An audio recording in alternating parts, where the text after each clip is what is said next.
अगर कोई इंकलाब है तो भाई चंद्रशेखर आजाद है। मेरे देश के लोगों, आप इस देश के नागरिक हो। ये देश हमारा है, हमारे पूर्वजों का। हमारी सभ्यता, हमारी संस्कृति को मिटाने वाले लोग, ये खाना बदोश लोग, निकम्मे लोग, निकृष्ट लोग, भ्रष्ट लोग हमारी सभ्यता को खत्म कर देना चाहते हैं। इस देश में भाईचारा खत्म करके इंसान को इंसान से लड़ाकर, डरा के, धमका के, लूट के, बांट कर और पत्थर में भगवान बता के दंगा करते हैं। जानवर को माता बताते हैं और इंसान को नीच बताते हैं। ये नीच लोग जब तक सत्ता में रहेंगे तब तक इस देश के शोषित पीड़ित लोग हाशिए पे ही रहेंगे। उन्हें न मान सम्मान, स्वाभिमान का जीवन मिलेगा, न उनके बच्चों को शिक्षा मिलेगी, न सुरक्षा मिलेगी, न चिकित्सा मिलेगी, न रोजगार मिलेगा। और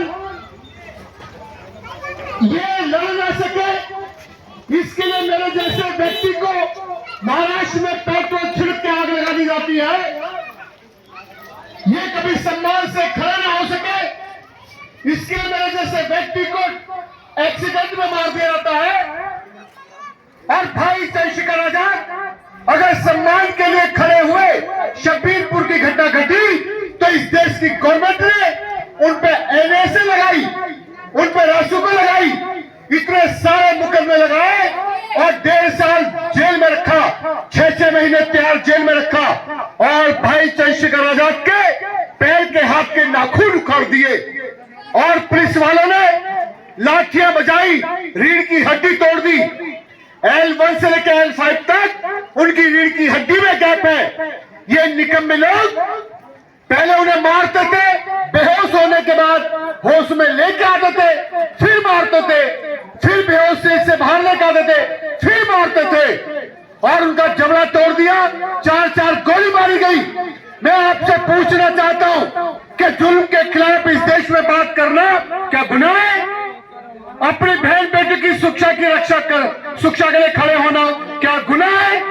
अपने बच्चों के अधिकार की लड़ाई लड़ना क्या गुनाह है? संविधान के खिलाफ जो काम कर रहे हैं उनके खिलाफ बोलना, लड़ना, संघर्ष करना क्या गुनाह है? अगर एक गुनाह है तो एक गुनाह भाई चंद्रशेखर आजाद के साथ हम भी करेंगे। मौत को हथेली पर रख के चलते हैं, कोई जिंदा जला दे, सड़ा दे, मार दे, दफना दे, लेकिन जब तक सांस रहेगी ये लड़ाई हम लड़ते ही रहेंगे। मेरे देश के लोगों, मेरे शिवगढ़ी के लोगों, मेरे हापुड़ के लोगों, उठिए, जुल्म के खिलाफ उठिए, अपने जमीन को जगाइए। बाबा साहब अम्बेडकर ने कहा जुल्म करने वाले से जुल्म सहने वाला ज्यादा गुनहगार है। अगर इस देश में जो अधिकार भारत के संविधान में हमको मिले उनको खत्म करते हैं गवर्नमेंट, तो ऐसी गवर्नमेंट को हमें उखाड़ कर फेंक देना चाहिए। हमारी बहन बेटी का बलात्कार होता है और रिपोर्ट नहीं लिखी जाती है, तो ऐसी गवर्नमेंट को, ऐसे सिस्टम को हमें उखाड़ के फेंक देना होगा। और सिस्टम में ऐसे बैठे लोग, गंदी मानसिकता के लोग, निकृष्ट भ्रष्ट लोग और बलात्कारी लोग जो रोड पे फूलों घूमते, ये पैरोल पे छूट के आ जाते जेल से, और हमारा आदमी अगर 20,000 रुपए का कर्ज ले ले तो उसको जेल में भेज देती गवर्नमेंट। मैं आपसे पूछना चाहता हूं, आखिर ये जुल्म कब तक सहेंगे आप?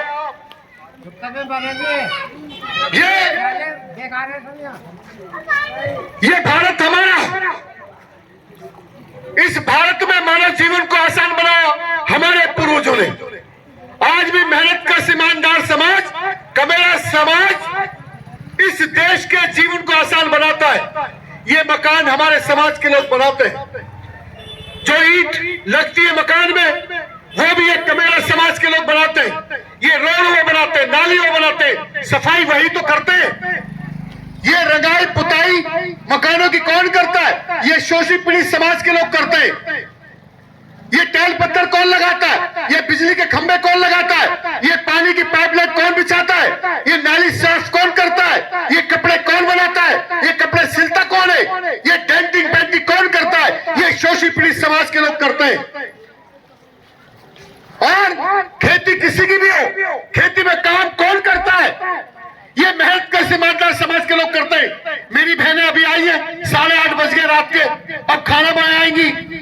खाएंगी, कब सोएंगी, कब बच्चों पर ध्यान देगी?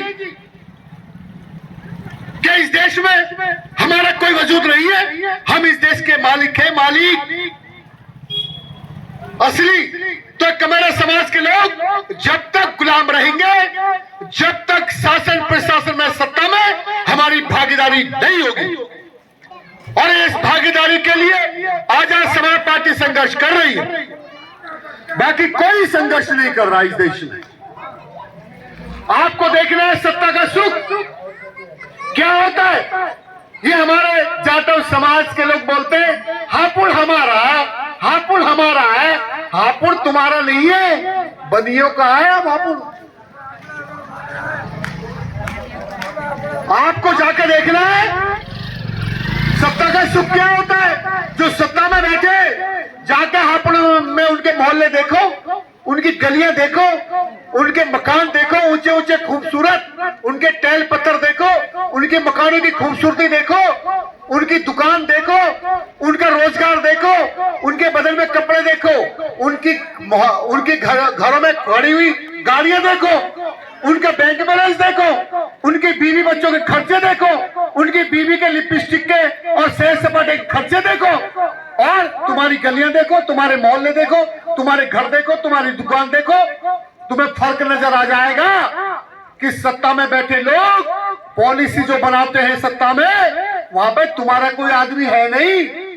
वहां जो बैठता है ऊपर वो तय करता है किसको रोजगार देना है, किसको नहीं देना है, किसको पढ़ाना है, किसको नहीं पढ़ाना है, किसको लोन देना है, किसको लोन नहीं देना है, किसको लोन माफ करना है और किसको लोन असूलना है। ये सत्ता में लोग बैठे हैं, ये निकम्मे लोग हैं। हमारा कोई वहां पे है नहीं जो आरक्षण के कोटे से गए हैं। 131 सांसद हैं संसद में, लेकिन 130 लोगों की जबान बंद है।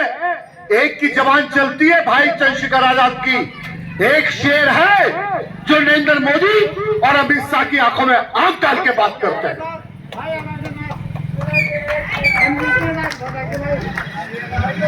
तो मैं चाहता हूं इस आवाज को और बुलंद कीजिए।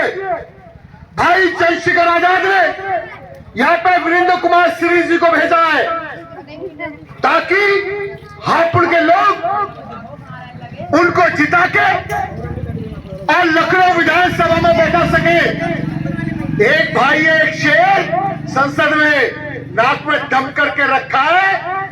ये आरएसएस बीजेपी को अगर किसी का बुखार चढ़ा है, किसी का डर है, तो आजाद समाज पार्टी का भाई चंद्रशेखर आजाद का भीम आर्मी का डर है, बाकी और किसी का डर नहीं है। और ये डर हमको तो अच्छा लगता है, उनकी आंखों में डर रहना चाहिए।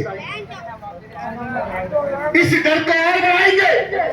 अगर आपने यहां से आजाद समाज पार्टी का विधायक बनाया विधानसभा में, तो आदित्यनाथ योगी को भी डर चढ़ेगा, बुखार। और अकेले हम हमारे साथ में अकेले नहीं है, हमारे साथ में मुसलमान